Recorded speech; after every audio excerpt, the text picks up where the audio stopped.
Hello प्यारे बच्चों, कैसे हो आप लोग? बढ़िया एकदम। बच्चों आज पढ़ेंगे हम सेमीकंडक्टर के एक बहुत ही इंपॉर्टेंट टॉपिक के बारे में, यानी कि डायोड्स। और जानेंगे क्या होता है जब हम इस डायोड को एक सेल से कनेक्ट करते हैं। तो फटाफट से आप हेडिंग डाल लो, पी एन डायोड।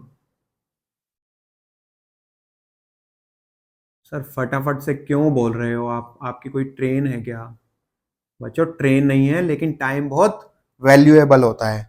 अच्छा, तो इसकी डेफिनेशन बताने से पहले या फिर इसकी वर्किंग कैसे होती है उसको बताने से पहले मैं आपको एक कहानी बताता हूं कि ये सेमीकंडक्टर इस दुनिया में आए क्यों। ठीक है, तो ध्यान से सुनना इस कहानी को। तो बात है 1850 के आसपास की। बच्चों जो 1850 में जो वॉर्स होते थे ना, और उनमें वेपन्स यूज्ड होते थे, वो आपके मैनुअल और ट्रेडिशनल टाइप के थे। यानी कि खुश खुश खुश, यानी कि सोर्ड्स हो गई, बो एरो हो गई, हॉर्सेस हो गया। तो और इस केस में जो आपकी सर्वेलेंस थी, यानी कि जो एक कंट्री के बॉर्डर्स थे उनकी जो निगरानी थी, वो भी आपकी एक मैनुअल तरीके से होती थी। यानी कि ह्यूमन ऑब्जर्वेशन, विजुअल पेट्रोलिंग। ठीक है, लेकिन जैसे जैसे टाइम बढ़ रहा था तो आपके जो ये ट्रेडिशनल वेपन्स थे ये रिप्लेस हो रहे थे ऑटोमेटिक वेपन से। यानी कि गन्स, राइफल्स, मिसाइल्स, एयरक्राफ्ट्स। तो बच्चों जो सर्वेलेंस थी वो भी आपको ऑटोमेटिक चाहिए थी, यानी मैनुअल सर्वेलेंस काम नहीं कर पा रही थी। फॉर एन एग्जाम्पल, अगर मान लो कोई एक मिसाइल आ रही है और आप मैनुअल सर्वेलेंस कर रहे हो और आपने उसको देखा कि ऐसे मिसाइल आ रही है और आप फोन करके बता रहे हो, तो इतने तक तो मिसाइल आपको ही उड़ा के ले जाएगी। सर मेरे को क्यों उड़ा के लेके जाएगी? आपको नहीं उड़ा के लेके जाएगी। वो अपना जो भी उसका काम है, जो उसका पर्पज है, यानी किसी एक टारगेट को डिस्ट्रॉय करना है, तो वो कर चुकी होगी। तो 1900 के आसपास ऑटोमेटिक सर्वेलेंस के लिए आपके रडार लाए गए। अब ये रडार क्या होता है सर? बच्चों रडार कुछ इस तरीके दिखते हैं।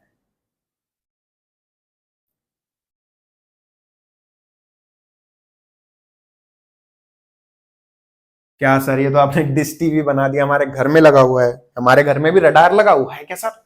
नहीं, जो ये रडार होते हैं वो दिखते डिश टीवी की तरह ही है, बट जो इनका साइज होता है वो 100 टाइम्स होता है डिश टीवी के।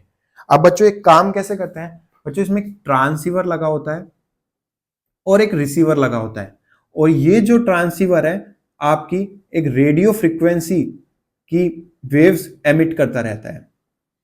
ठीक है, अब इससे काम क्या होता है, इस फ्रीक्वेंसीज का काम क्या होता है? ये बच्चों फ्रीली मूव करती है, लेकिन किसी ऑब्जेक्ट से टकराती है तो ये रिटर्न हो जाती है। अब उसका यूज कैसे होता है? और हाँ, साथ साथ में बच्चों ये एंटीना है या फिर ये रडार है, गोल गोल चक्कर भी लगाती रहती है। मतलब आपका कोई भी ऑब्जेक्ट है वो किसी भी डायरेक्शन से आ सकता है ना।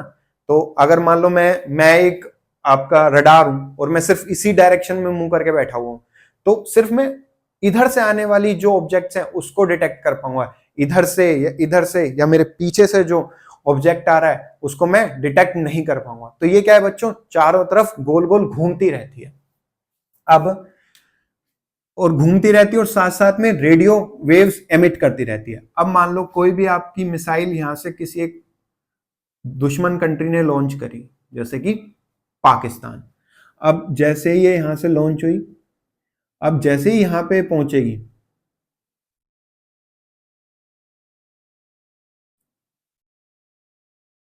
तो क्या होगा? ये जो वेव्स यहां से निकल रही थी ये इससे टकराएंगी और यहां से रिटर्न हो जाएंगी। जैसे कि मान लो कोई एक फुटबॉल है, आपने फुटबॉल को जैसे ही मारा और बीच में कोई भी ऑब्जेक्ट ला के रख दिया या बॉल आ गई, तो फुटबॉल क्या है, वापस आ जाती है ना टकरा के। तो उसी फैशन में ये मस्त फ्री घूम रही थी, लेकिन जैसे ही यहाँ पे कोई एक ऑब्जेक्ट दिखा इसको, ये इससे टकराई और ये वापस आ गई। मतलब अब समझ गए ना आप कि इसका मतलब कुछ ना कुछ ऑब्जेक्ट मिला है इसको। अब जैसे ये टकराई तो ये रिसीवर अपना मस्त बैठा हुआ खाना खा रहा था, मतलब ये कोई काम नहीं कर रहा था। लेकिन जैसे ही इसको फ्रीक्वेंसी ये वेव मिली, ये तुरंत अलर्ट हो गया और इसने अपना काम स्टार्ट कर दिया। अब जैसे ही इसको मिली और इसने एक वार्निंग ट्रिगर कर दी। अब ये वार्निंग क्या होगी? यहाँ पे एक मान लो आपका ऑटोमेटिक एंटी मिसाइल सिस्टम है, इसने इस जो वार्निंग क्रिएट की थी इसको लिसन किया और यहां से एक दूसरी मिसाइल लॉन्च कर दी जो इस वाली मिसाइल को डिस्ट्रॉय कर दिया। ठीक है, अब बच्चों इसमें मतलब पी एन डायोड कहां पिक्चर में आ रहे हैं वो मैं आपको बताता हूं। जो ये रडार है ना, ये पी एन डायोड पे ही काम कर रहा है। अब कैसे काम कर रहा है, इसके अंदर बच्चों जो आपको पता है वेव्स होती हैं वो एसी सिग्नल्स होते हैं। वेव्स कुछ इस तरीके की होती है ना, और बच्चों इसको हमको जो सुनने के लिए इसकी रेक्टिफिकेशन की जरूरत थी। रेक्टिफिकेशन क्या होता है, इसमें से नॉइज हटाना, इसकी एनर्जी को इंक्रीज करना, कई सिग्नल्स वीक हो जाते हैं तो उनकी एनर्जी को बढ़ाना, और साथ साथ में इसको डीसी सिग्नल्स में कन्वर्ट करना। इस प्रोसेस को क्या बोलते हैं बच्चों, रेक्टिफिकेशन।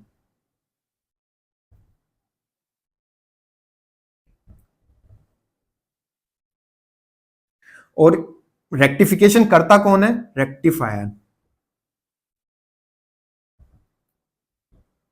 ये नाम सुना सुना लग रहा है क्या आपको, रेक्टिफायर। तो बस अब हम पी एन डायोड पे पहुंचने वाले हैं। अब 1901 में एक हमारे इंडियन साइंटिस्ट थे जगदीश चंद्र बोस।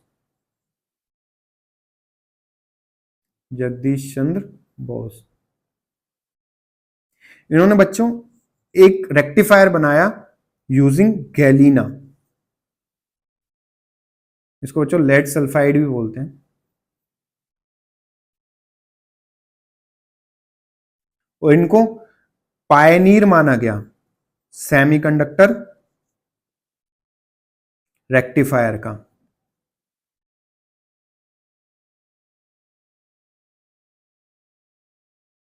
रेक्टिफायर, लेकिन बच्चों जो ये रेक्टिफायर था, जो गलीना से रेक्टिफायर बना था, ये बहुत ज्यादा इफिशियंट नहीं था। यानी ये हाई वोल्टेज सपोर्ट नहीं करता था और इसकी जो कंडक्टिविटी थी वो भी आपकी इतनी अच्छी नहीं थी। तो 1931 में एक दूसरे साइंटिस्ट आए, रसेल, कोलकाता नाइट राइडर वाला रसेल नहीं, रसेल होल। सर क्या ये तो बैटिंग करते हैं, हमने देखा है, ये बैटिंग नहीं साइंटिस्ट हैं। ठीक है, तो ये भी बच्चों रडार सिस्टम पे काम कर रहे थे। और रडार सिस्टम पे काम करते करते इन्होंने एक सिलिकॉन की स्लैब पे को लाइट से एक्सपोज किया, और इन्होंने देखा कि जो इस सिलिकॉन की स्लैब थी और इसमें जो करंट फ्लो कर रही थी वो इंक्रीज कर गई जैसे इन्होंने इसको लाइट से एक्सपोज किया था।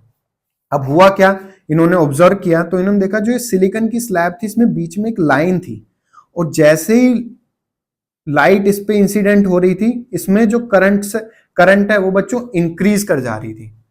और इन्होंने और ऑब्जर्व किया तो देखा कि जो इसके लेफ्ट साइड में है बच्चों उसमें बोरोन की इम्प्योरिटी थी और राइट साइड में फॉस्फोरस की इम्प्योरिटी थी।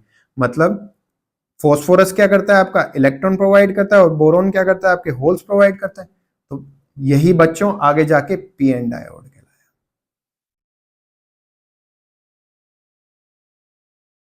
और आपको एक इंटरेस्टिंग चीज और बताऊं, यही बच्चों सोलर सेल भी होता है।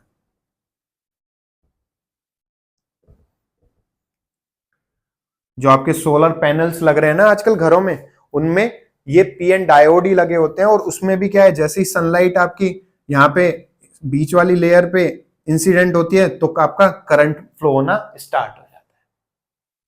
क्लियर है आपको ये पूरा सिस्टम, पी एन डायोड का इवोल्यूशन, क्यों इसकी डिस्कवरी हुई, क्या इसकी जरूरत पड़ी, वो आपको समझ आ गया। अब बच्चों में इसकी डेफिनेशन पढ़ेंगे और इसकी वर्किंग को देखेंगे।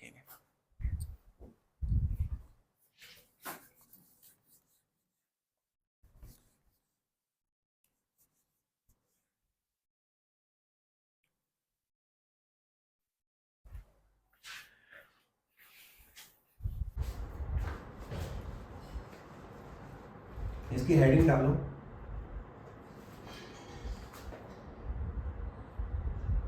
It is a semiconductor device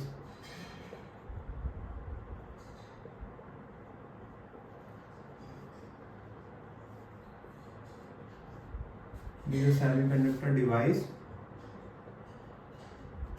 which conducts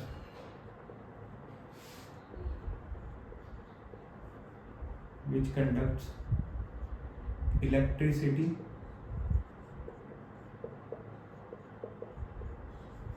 primarily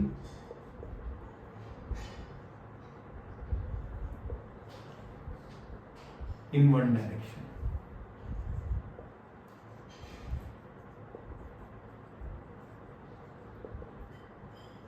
और बच्चों ये कुछ इस तरीके के दिखते हैं, सिलेंड्रिकल सा शेप होता है बीच में, और यहाँ पे एक सिल्वर कोटिंग होती है जो बताता है कि ये एन टाइप है और ये आपका पी टाइप। और सर्किट में हम इसको कुछ इस तरीके से,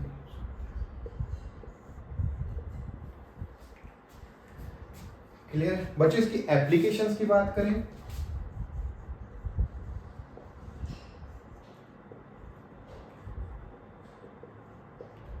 इसकी एप्लीकेशंस थी सोलर सेल, इसके बारे में अभी हमने डिस्कस किया। इसके अलावा रेक्टिफायर,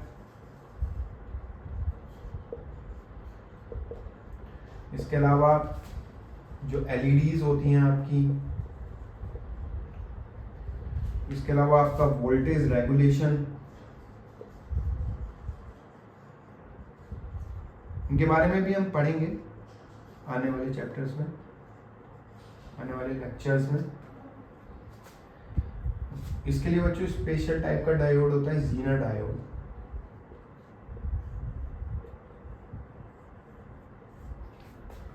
ठीक है, क्लियर है। अब बच्चों पढ़ेंगे इसके मेकिंग, ये बनता कैसे है।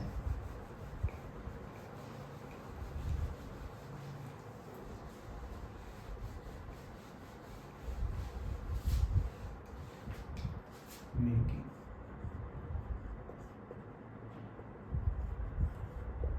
इस बच्चों हम दो सेमीकंडक्टर लेते हैं, एक हमारा पी टाइप का होता है और एक हमारा एन टाइप का होता है।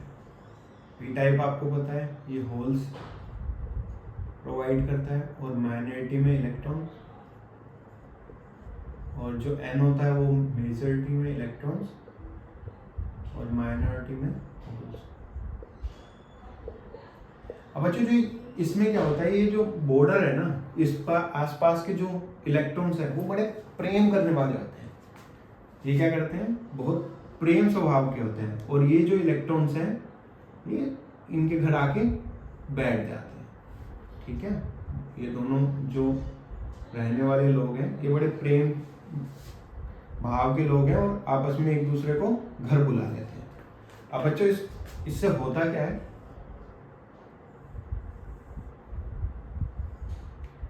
जो आपके इलेक्ट्रॉन्स हैं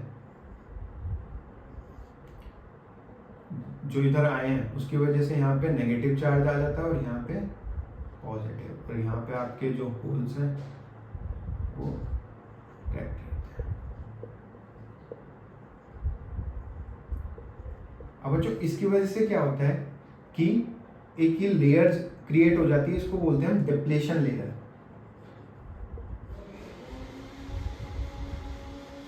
डिप्लेशन लेयर, और इसको डिप्लेशन क्यों बोलते हैं, डिप्लेशन का मतलब होता है किसी चीज की कमी हो जाना। तो यहाँ पे क्या है, इलेक्ट्रॉन्स और होल्स की कमी हो गई, that's why it is called as depletion layer. अब होगा क्या, इस डिप्लेशन लेयर की वजह से यहाँ पे एक इलेक्ट्रिक फील्ड जनरेट हो जाती है और जो बाकी के होल्स हैं उसको इधर जाने से रोकती है, या फिर जो इलेक्ट्रॉन्स है इनको इधर आने से रोकती है। इसकी वजह से बच्चों एक पोटेंशियल भी जनरेट हो जाता है। इसको अगर हम डी बोले तो इसको बोलते हैं बच्चों potential barrier. Potential barrier delta B, और इसकी वैल्यू क्या हो जाती है बच्चों, ए इंटू डी।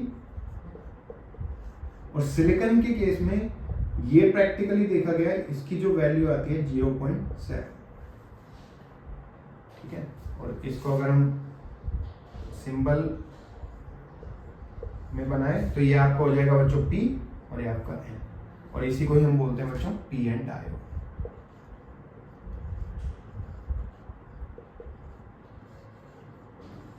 ठीक है। अब आपको लग रहा होगा कि अब ये हो गया, ये इलेक्ट्रॉन से इधर चले गए, होल्स इधर चले गए, तो आपकी ये स्टेबल सिचुएशन आ गई है। नहीं, यहाँ पे और भी फिनोमिनाज होते रहते हैं, उसके बारे में हम डिस्कस करते हैं अभी, ये नोट कर लो। बाकी कंस्ट्रक्शन आपकी यही है कि ये आपका पी एन डायोड कहलाता है। अब होता क्या है, ये जो आपका डायोड बना है,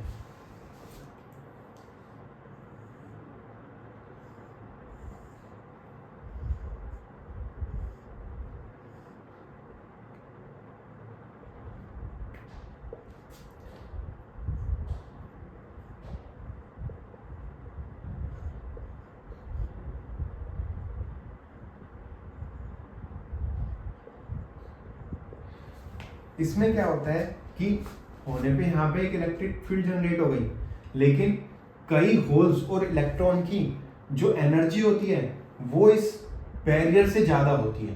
मतलब काफी होल्स ट्राई करते हैं इधर जाने की, लेकिन ये इलेक्ट्रिक फील्ड इसको इधर धक्का दे देता है। लेकिन जो होल्स जिनकी काइनेटिक एनर्जी बहुत ज्यादा है, वो क्या होता है बच्चों, ये क्रॉस करके यहाँ चले जाते हैं। उसकी वजह से एक करंट जनरेट हो जाती है जिसको बोलते हैं हम डिफ्यूजन करंट। डिफ्यूजन करंट, इसको IDF भी बोलते हैं। और जो इसकी डायरेक्शन होती है वो आपकी P से N की तरफ होती है। अब होल्स इधर मूव करते हैं और इलेक्ट्रॉन्स इधर मूव करते हैं। लेकिन साथ साथ में एक चीज और हो रही होती है, जो डिप्लेशन लेयर है ना, यहाँ पे भी कोवेलेंस बैंड होते हैं और यहाँ पे थर्मल कोलिजन्स चलते रहते हैं, जिसकी वजह से इलेक्ट्रॉन और होल जनरेट होते हैं आपके। और जो इलेक्ट्रॉन्स हैं ये इधर अट्रैक्ट होते हैं और होल्स इधर, उसकी वजह से एक करंट दूसरी डायरेक्शन में फ्लो करना स्टार्ट कर देती है। इसको बच्चे बोलते हैं ड्रिफ्ट करंट।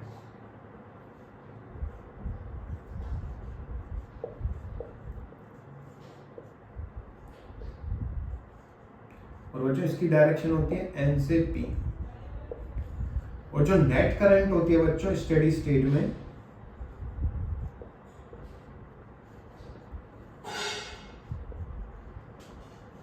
स्टेडी स्टेट में उस केस में क्या हो जाता है, जो ये ड्रिफ्ट करंट है और ये जो डिफ्यूजन करंट है ये आपस में इक्वल हो जाती है। और जो नेट करंट है बच्चों वो आपकी, क्लियर है आपको ये कंसेप्ट? ठीक है, तो ये हो गया बच्चों पीएन डायोड। अब हम इसको बैटरी से कनेक्ट करेंगे।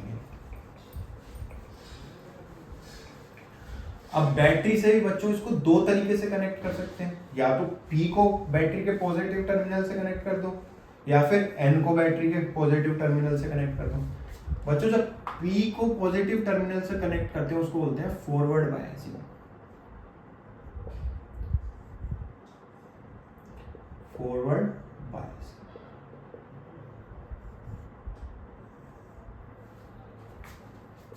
इस केस में क्या होता है कि ये जो आपका पीएन डायोड है,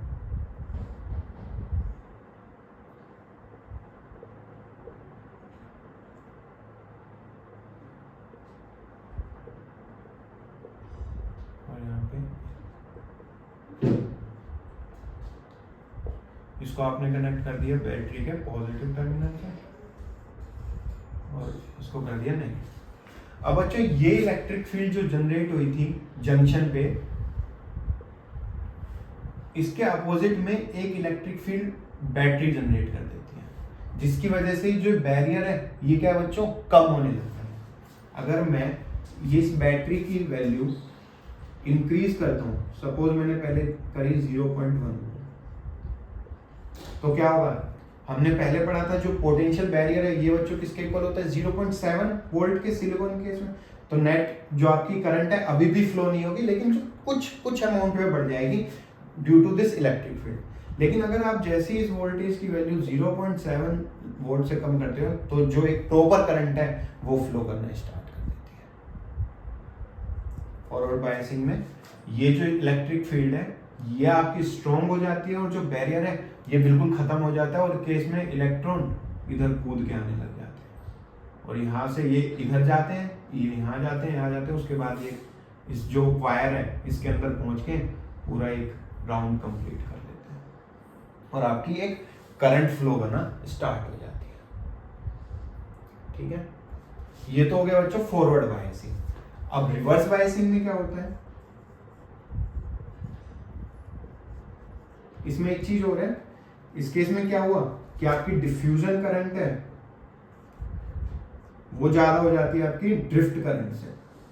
ये डिफ्यूजन करंट हुई, आपके होल्स इधर मूव किए, और ड्रिफ्ट करंट है ये तो अभी भी थर्मल कोलिजन्स की वजह से हो रही है, इसमें बहुत ज्यादा फर्क पड़ता नहीं है। तो आपका आई नेट होता है वो आपकी P to N फ्लो करना स्टार्ट कर देती है।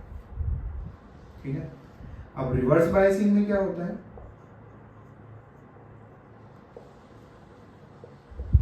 रिवर्स बायसिंग, रिवर्स बायसिंग में बच्चों हम बैटरी के पॉजिटिव टर्मिनल को डायोड के N से कनेक्ट करते हैं।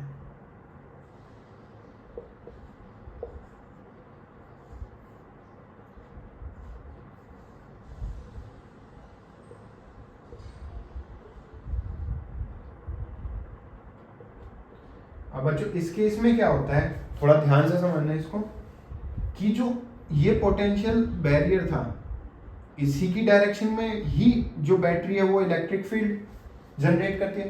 तो जो पोटेंशियल बैरियर है ये आपका, और या फिर डिप्लेशन लेयर है, इसकी विड्थ बढ़ जाती है। तो जो ये इलेक्ट्रॉन्स पहले आसानी से कूद के आ गए थे फॉरवर्ड बायसिंग के केस में, इनके लिए और डिफिकल्ट हो जाता है कूदना। फिर आप, लेकिन आप कहोगे सर ये इस डायरेक्शन में तो बह ही सकते हैं, ये इलेक्ट्रॉन पॉजिटिव इसको अट्रैक्ट करेगा और इस डायरेक्शन में इलेक्ट्रॉन फ्लो करना है। भाई इस केस में क्या हुआ था, इलेक्ट्रॉन इधर मूव कर रहे थे तो नेट करंट आपकी इधर फ्लो कर गई। अगर आप इलेक्ट्रॉन यहाँ कर रहे हो तो एक N से P की तरफ करंट फ्लो कर जानी चाहिए। चलो आपकी बात मान भी ली मैंने, ये इलेक्ट्रॉन यहाँ गए गए गए गए और यहाँ पे जाके होल्स के अंदर चले गए और यहाँ पे वापस से एक बॉन्ड बना के बैठ गए। अब ये इलेक्ट्रिक फील्ड इतनी स्ट्रॉन्ग नहीं है कि ये आपके बॉन्ड टूट के ये इलेक्ट्रॉन्स इधर मूव कर जाए, जिसकी वजह से क्या होगा बच्चों, डिफ्यूजन करंट आपकी ऑलमोस्ट जीरो हो जाएगी। लेकिन जो ये इलेक्ट्रिक फील्ड आपकी जनरेट हुई है इसकी वजह से थोड़े बहुत थर्मल कोलिजन बढ़ जाते हैं और आपकी जो ड्रिफ्ट करंट है इसकी वैल्यू डिफ्यूजन करंट से ज्यादा हो जाती है। इस केस में क्या हुआ, जो यहाँ पे आपके थर्मल कोलिजन हुआ, इलेक्ट्रिक फील्ड की स्ट्रेंथ बढ़ गई, इससे कोलिजन थोड़े और ज्यादा हो गए और जो आपके बॉन्ड्स है वो टूट गए, तो इलेक्ट्रॉन क्या है थोड़ा इधर मूव करने लगे। बट जो आपकी डिफ्यूजन की वजह से करंट थी वो भी अभी बच्चों वो उसमें बहुत ज्यादा फर्क नहीं। तो यहाँ पे जो आई आपकी डिफ्यूजन है वो ड्रिफ्ट करंट से, और जो आपकी आई नेट है बच्चों वो आपकी N से P।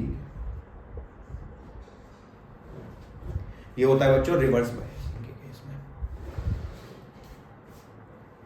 ये इलेक्ट्रिक फील्ड जनरेट हुई, बॉन्ड ब्रेक हुए, इलेक्ट्रॉन से कूद के आए तो थोड़ी सी ड्रिफ्ट करंट बहने लग गई, मतलब माइक्रो एम्पियर्स में होती है ये बच्चों मिली एम्पियर्स में होती है। तो एक चीज और हमने इस चीज में नोटिस की कि जो रिवर्स बायसिंग है इसमें ये ओपन सर्किट की तरह काम करती है। अच्छा लगा सुन के, मतलब ये क्या करता है, कोई करंट फ्लो नहीं हो, मतलब वो माइक्रो एम्पियर की करंट है जिसका कोई महत्व नहीं होता। तो एक तरह से ये क्या है बच्चों, ओपन सर्किट की तरह काम करता है और इस डायरेक्शन में कोई फ्लो नहीं होता। और इस केस में आइडियल कंडीशन में बोला जाता है बच्चों इसका रेजिस्टेंस 0 है, और इस केस में इसका रेजिस्टेंस बच्चों इन्फिनिटी है ना। इंटरेस्टिंग, मजा आ रहा है पढ़ने में, ठीक, मजा ही आना चाहिए, और क्या चाहिए तुमको। अब बच्चों ग्राफ देखते हैं वोल्टेज और करंट का कि किस तरीके से बिहेव करते हैं जब हम इसको सेल से कनेक्ट करते हैं। तो V and I ग्राफ देखेंगे तो ये हो गया हमारा वोल्टेज और ये हो गया हमारा वोल्ट में, और एक करंट होती है बच्चों मिली एम्पियर।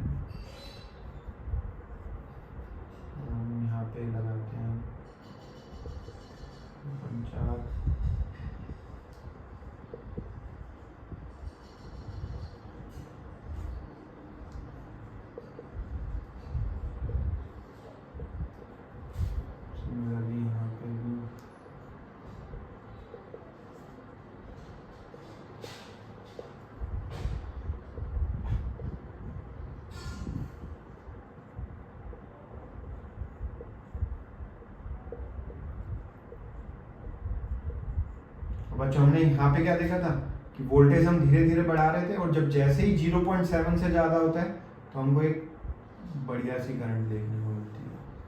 और इस केस में बच्चों माइक्रो एम्पियर्स में करंट फ्लो होती है। ये तो हो गया आपका फॉरवर्ड बायसिंग। आपने एक चीज और नोट की, ये जो कर्व है ये ओम्स लॉ फॉलो नहीं करता। ओम्स लॉ के केस में आपने क्या देखा था, जो V और I का ग्राफ कुछ इस तरीके का आता है, लेकिन ये ओम्स लॉ फॉलो नहीं करता। इसका मतलब इसका रेजिस्टेंस भी चेंज होता रहता है। डायोड देख रहे हो कितनी पावरफुल चीज है, इसमें रेजिस्टेंस भी कांस्टेंट नहीं रहता। हमने देखा ना रिवर्स बायसिंग में तो इसका रेजिस्टेंस इन्फिनिटी हो गया और फॉरवर्ड बायसिंग में इसका रेजिस्टेंस 0 हो गया। तो जो यहाँ पे कंसेप्ट आता है डायनामिक रेजिस्टेंस, मतलब डायनामिक का मतलब जो चेंज होता रहता है, ये स्टैटिक नहीं है।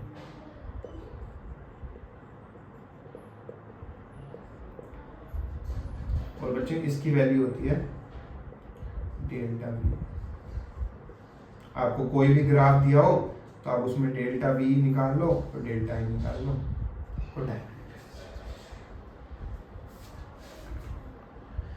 क्लियर है?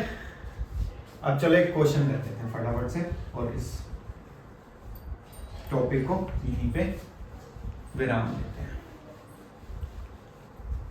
इजी सा क्वेश्चन लेंगे बच्चों। सेमीकंडक्टर के जो क्वेश्चंस होते हैं ना बड़े स्ट्रेट फॉरवर्ड होते हैं, इसलिए ज्यादातर क्या है इसको डेप्थ में पढ़ाया नहीं जाता।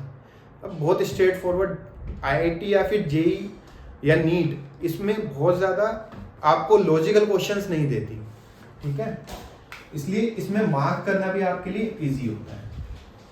अब मैं आपको क्वेश्चन देता हूँ कि आपको एक सर्किट दिया हुआ है, इसमें आपकी एक रेजिस्टेंस है जिसकी 2 ओम और एक और आपका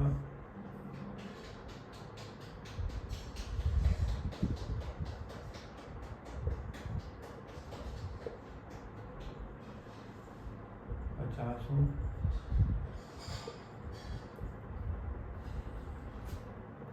और यहाँ पे एक बैटरी 10 ओम। आपको नेट करंट निकालनी है।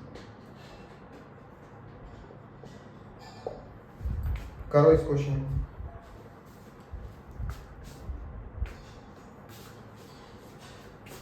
हो गया? चलो, ये डायोड है, ये कैसे कनेक्ट है बैटरी के साथ? फॉरवर्ड बायसिंग में। ये कैसे कनेक्ट है? रिवर्स बायसिंग में। यहाँ पे क्या होगा, जो करंट है वो आपकी फ्लो नहीं करेगी, मतलब ये आपका सर्किट ओपन सर्किट की तरह काम करेगा और जो सारी करंट है बच्चों यहाँ से फ्लो करेगा। और अगर आपको इस डायोड का रेजिस्टेंस नहीं दे रखा तो हम आइडियल कंडीशन में इसकी डायोड का रेजिस्टेंस 0 मानते हैं। ये आपका ओपन सर्किट हो गया तो नेट रेजिस्टेंस क्या हो गया बच्चों? 2 ओम। आई की वैल्यू क्या हो गई? V upon R। V कितना दे रखा है? 10 वोल्ट।